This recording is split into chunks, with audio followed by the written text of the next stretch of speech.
Tugasan 2, anyaman chloride. Bahan-bahan untuk membuat anyaman chloride: kertas warna, gunting kertas, gam kertas, pembaris besi, pisau, pensel, cardboard dan cutting board. Seterusnya, kita perlu membuat garisan berukuran 1 inci di bahagian kiri, kanan, atas dan bawah, serta membuat ukuran 0.5 cm di bahagian dalam frame. Ukuran yang telah ditandakan 0.5 cm perlulah dipotong menggunakan pisau secara berhati-hati. Langkah seterusnya, kita perlulah menganyam kertas A3 mengikut motif yang kita ingin buat sehingga siap.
Apabila sudah siap menyiapkan anyaman chloride, kita perlu menyediakan cardboard untuk menjadikan frame.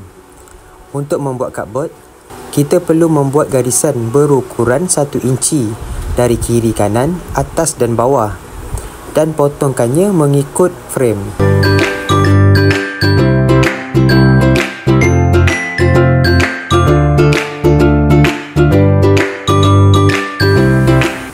Lalu, proses terakhir adalah kita perlu melekatkan anyaman chloride dan frame menggunakan gam.